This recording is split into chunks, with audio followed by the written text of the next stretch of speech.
Are you ready to talk about money? Are you ready to delve into a deeper understanding of how money is you?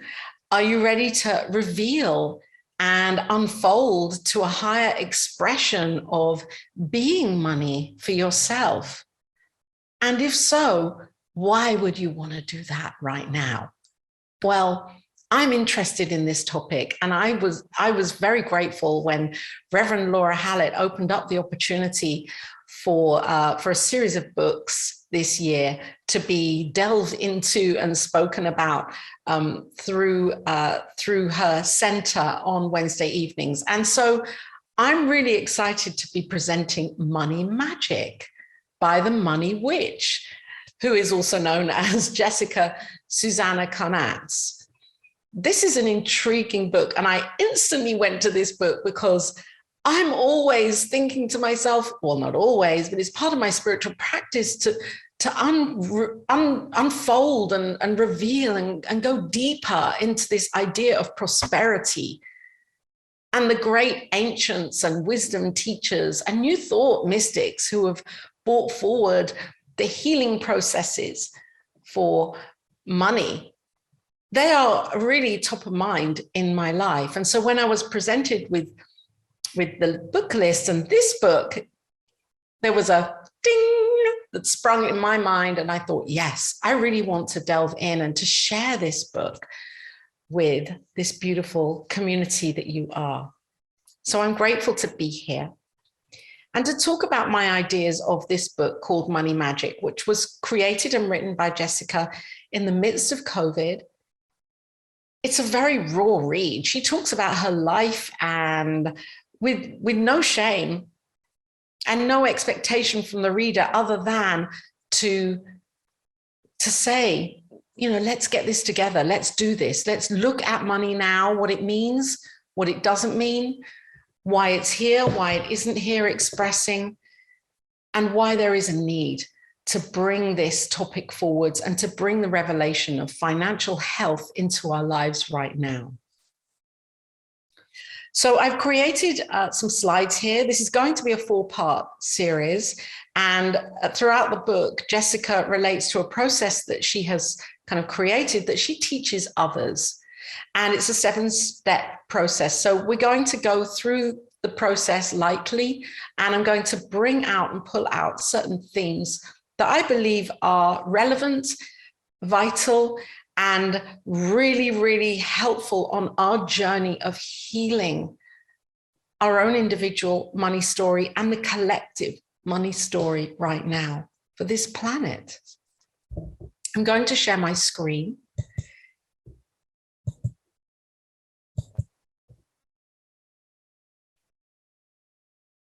And I love the artwork on this book. It's designed by a friend of hers, and I just love it. It drew me in, the colors and even the idea of money magic. And yet when I was reading the book, or as I've been reading the book quite a few times, I realized that Jessica is not really asking us to go into some magical trance.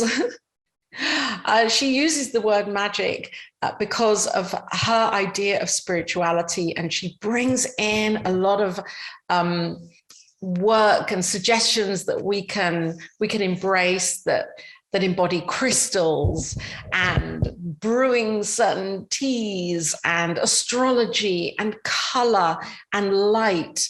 She's really opening us up to all different aspects of spirituality, not taking us too deeply into the occult at all. It's very grounded, and she is very practical. Jessica is saying, let's acknowledge our spirituality. Let's acknowledge we're spiritual beings full on, as this book is dedicated to God. In the very beginning, in her devotion to God, this is very clear. And she's kind of saying, okay, that's a done deal. Now let's get to the nitty-gritty with our humanness and how we are as human beings on this planet and our psyche and what's going on in here as to what we're believing about money. And so her whole deal really is to own our emotions and take a holistic approach towards this idea of money. Naming the emotions is a key part of this book, especially the first couple of chapters. Naming the emotions that are connected to our finances is not an aside, not something to indulge in once we figure out the logistical pieces. It's the key practical material success. She's really inviting us to get real with how we're feeling. Beyond our thoughts, beyond creating affirmations, although she is suggesting mindfulness practices and affirmations all the way through the book, this is about getting really, really real, authentically true with ourselves about the emotions that are evoked when we are in our normal, average, day-to-day, whatever normal is, day-to-day experience and encountering interactions with money. Just if those are even thoughts within our own mind, that's an interaction with money. Money is a very evocative topic. Some say that it's easier to have a class around relationships and sex and sexuality than it is about money and personal finances. And one of the ideas around this is because there is one emotion in particular that's connected with this, which she does talk about, and I'm going to bring up in a moment. Owning all the parts of ourselves and showing up as a multidimensional being. Let's own our humanness here. Yes, we do our spiritual practice. Yes, we have these amazing tools and techniques. Spiritual mind treatment, I know is the one that is so powerful. And yet, as a human being, it's important that we're not sitting in a cave and not taking any personal responsibility in our actions and our behaviors and the practical aspects of how we're managing money. Embodying authority for financial self-esteem. Because for Jessica, personal self-worth is absolutely connected to financial self-esteem.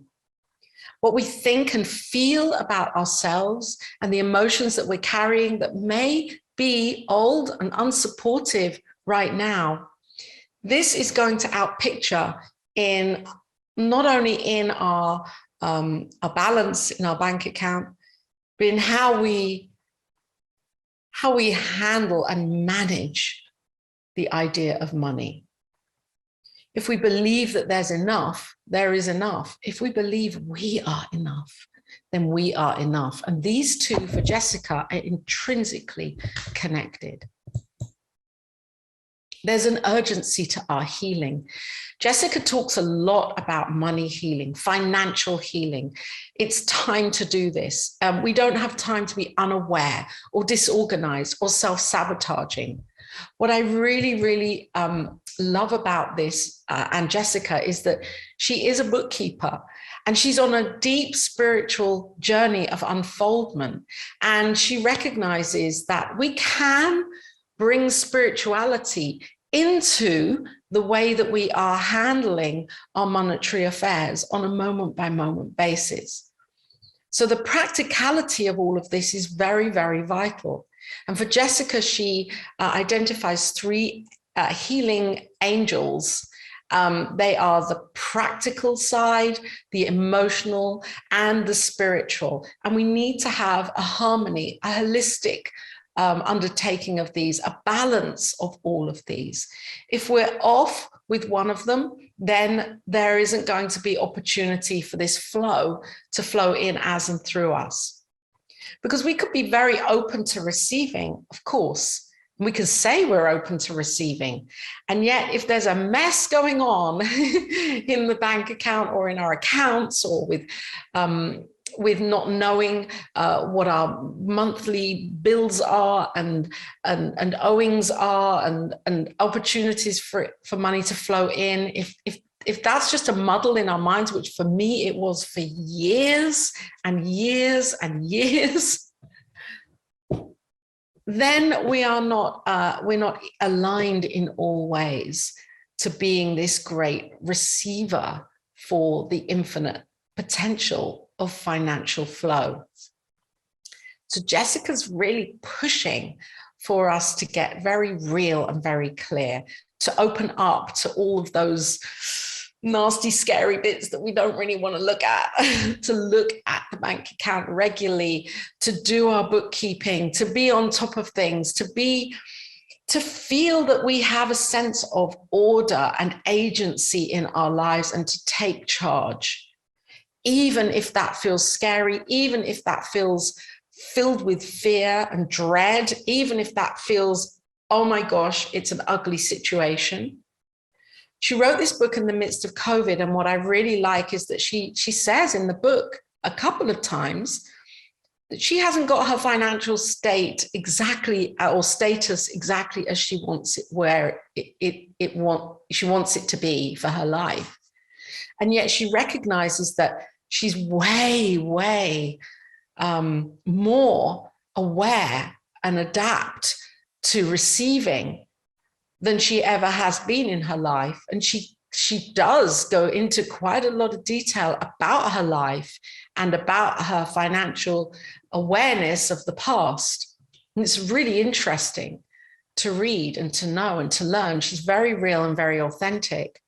And so the first thing she's saying here is, yes, I'm a spiritual being. Yes, we're spiritual beings. And let's get real as spiritual beings. We're human. We're here magnetized to this planet Earth.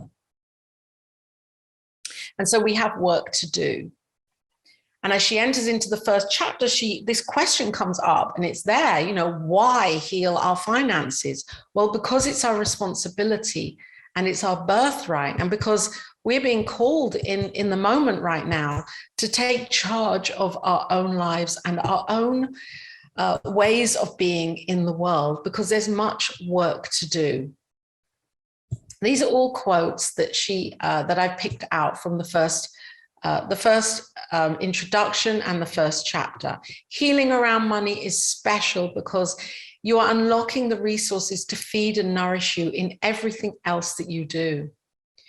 She talks about this idea, which I find so interesting, that if our parents and our carers had a sense of struggle bringing us up, and they were in panic and fear and doubt and scarcity and not knowing where the next meal would come from, or the next shopping, where the next money piece of finance for money would come from, if there was fear rippling through all of that, and they didn't know how to be the caretakers, even if they were doing an amazing job, there may have been that underlying pattern that as children,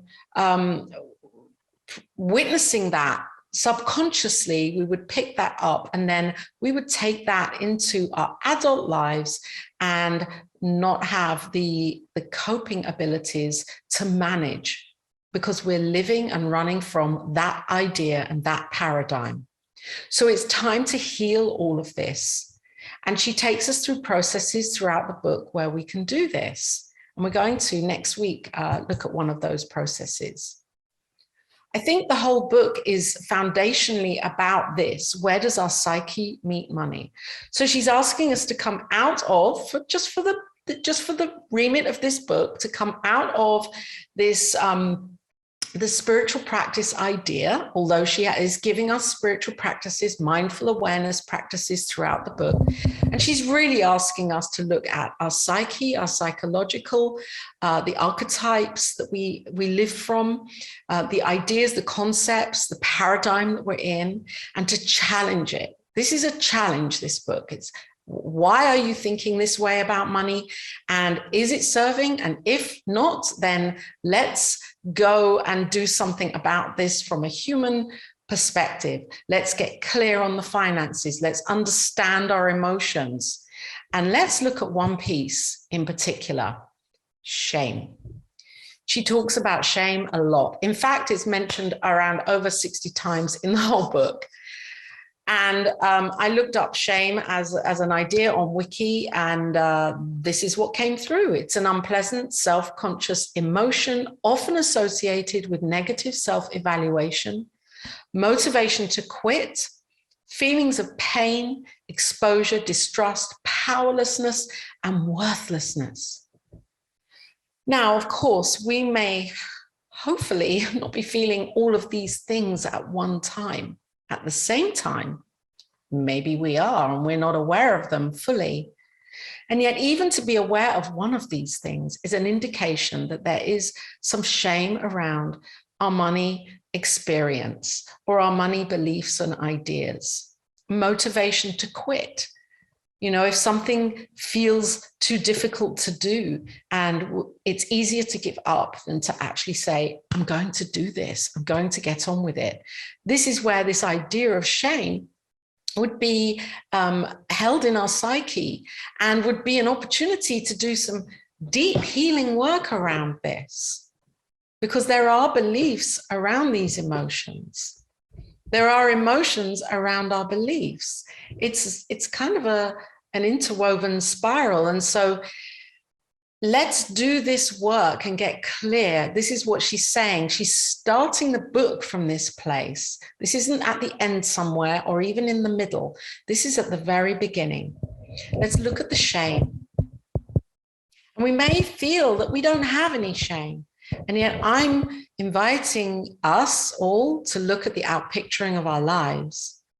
If our financial situation is not exactly as we would really desire it to be, if we're feeling a sense of struggle or limitation or lack, then now we have this deep opportunity and invitation to go deeper with our emotions around money. And I believe what she is saying here, and the message that's coming through for me throughout the whole book, is that it's not about the money. It's about our own idea of who we are and what money is to us, because the money is already here. So there's a reason why it's not showing up in experience. For Jessica, shame means not fulfilling potential. I'll go to the green one in a moment. Unable to pay house bills and loans, etc. There's a secret shame there can be around this. Embarrassment, guilt, internalized depression. This can have its roots in our childhood. And shame is a wound of discomfort for even existing. Let's breathe that in for a moment. A wound of discomfort for even existing. And would we know that on a conscious level? Would this be something that we're walking around saying, I don't want to exist? Well, for many, this is. And for many, it isn't. It's a subconscious belief that there is a feeling of not being enough, and that there isn't enough, and that there is a lack. And this, I believe, is a universal belief. One of the aspects here is shame as a tool for social construct or control, where Jessica throughout the book talks about socialization of money, capitalism, patriarchy, and white supremacy. And this is really important. It's allowed me an opportunity to look again at who I believe I truly am, and the privileges that I believe that I have in my subconscious mind, of course. This is all going on out of my daily conscious awareness. And I'm really grateful for this book and for Jessica, because she's allowed me an opportunity to do some deeper healing for myself. And you can too. This is all about being open and being aware. And as Emerson states, getting our bloated nothingness out of the way. Shame is a lack of access to resources, which equals a lack of personal worthiness. So for some reason, we equate not having enough as not being enough, as an equal. If I don't have enough, I'm not enough. So I know this to be very, very different. I know this as a Science of Mind student and teacher and practitioner, and coming to the close of ministerial education. I know that really it's the other way round, that when we know ourselves as enough, there is enough. So it's about our perception and our perspective of who we are and whose we are.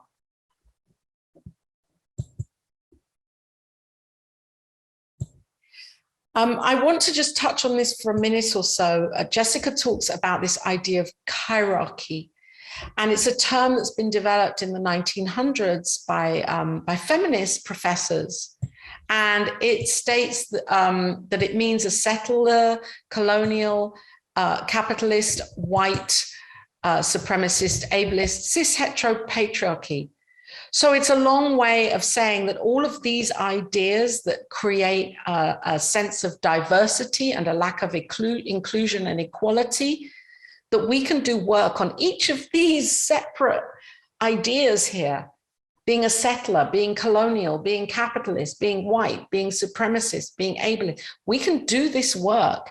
We can unpick this work. I think this is a workshop in itself. Ooh, that would be interesting.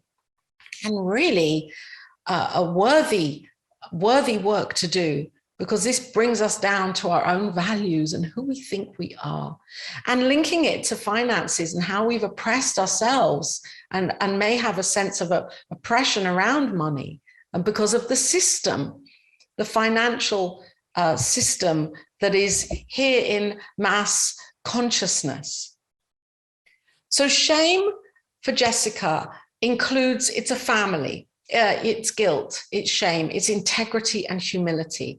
And she delves quite deeply into each of these in chapter 1, talking about how we can overcome these or do this internal work to release the idea of shame for ourselves.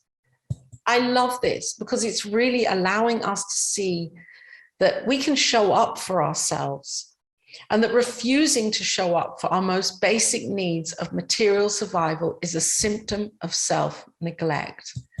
Of course, this comes back to the idea of loving ourselves as the self, knowing ourselves as the self, and knowing that we're not separate from money.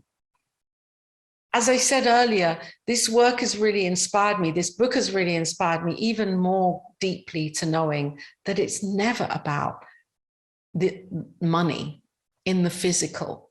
It's never about this. If there are difficulties or struggles or ideas of lack, this is our own internal value system that we have created individually and that is showing up in our lives. And for me, I'm really excited about each individual changing this and there being a collective shift in an understanding of what prosperity and money and financial health really means and looks like for our lives, for each individual on this planet. That for me is exciting, and I believe this is why I'm drawn to this book. We're going to be continuing with another 3 parts to this series over the month of October, and I'm very excited and grateful to Reverend Laura and for you as a community. And I look forward to being back here next week with the next part of this money healing book, Money Magic, by Jessica Susanna Knatz. Blessings to you, prosperous blessings to you. Bye for now.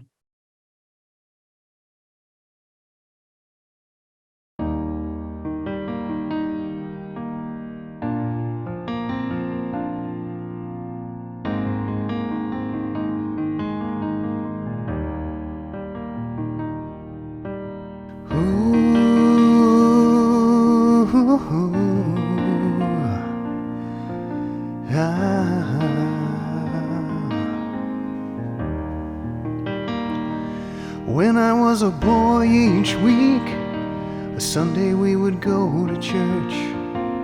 I listened to my daddy preach. He would read the holy word, consecrate the holy bread. Everyone would kneel and bow. Today the only difference is everything is holy now. Everything is holy now.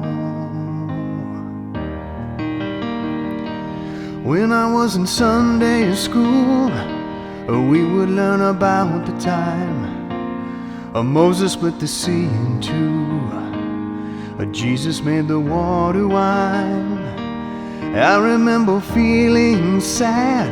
Miracles don't happen still, but now I can't keep track. 'cause everything's a miracle. Everything, everything, everything's a miracle.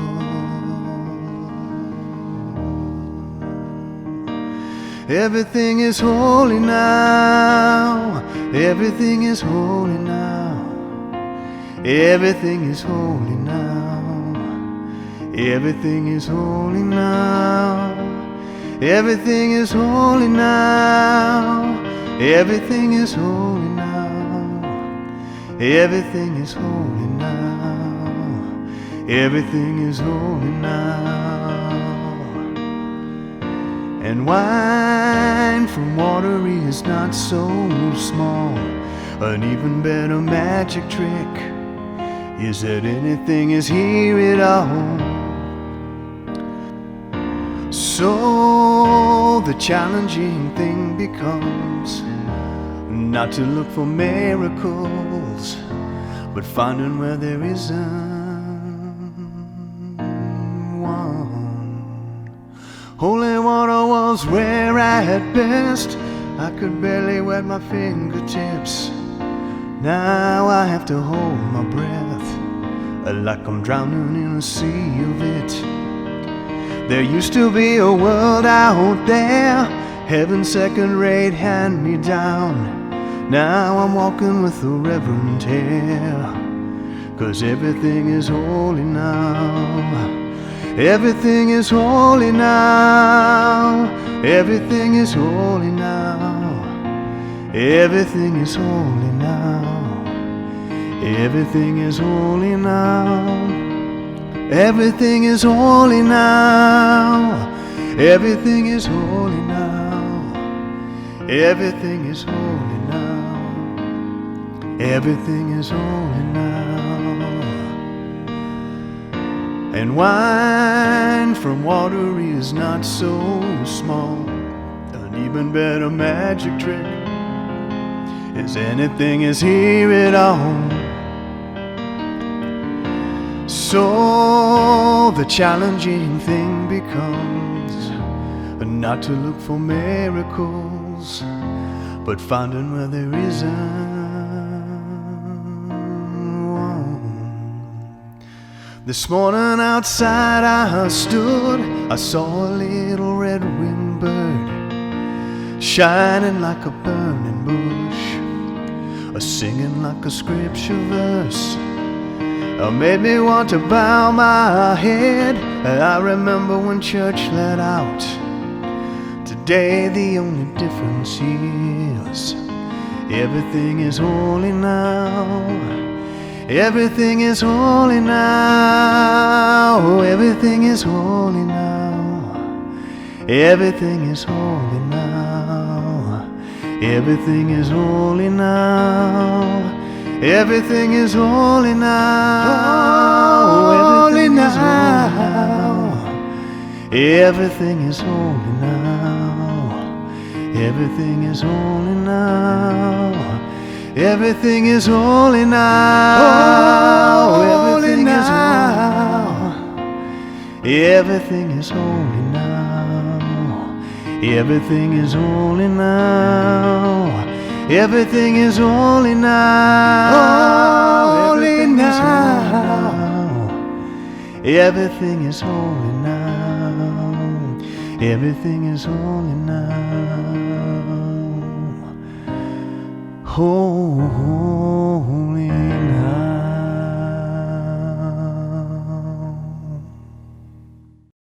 Here at Center for Spiritual Living Greater Las Vegas, we are a mission and vision-driven community. We offer transformative educational opportunities, deep and meaningful moments of connection, uplifting Wednesday and Sunday services. We greatly appreciate your contributions that support the amazing work we're doing here in Southern Nevada. We have several easy ways you can contribute. We have text to give. Simply text the amount of your donation to our text to give number and you'll be prompted to enter your information. There's a link to our online donation page posted below this video where you can contribute by debit or credit card. And of course, you're always welcome to send a check to our office if that works better for you. All of your contributions go to support the great work that we're doing here in Greater Las Vegas community.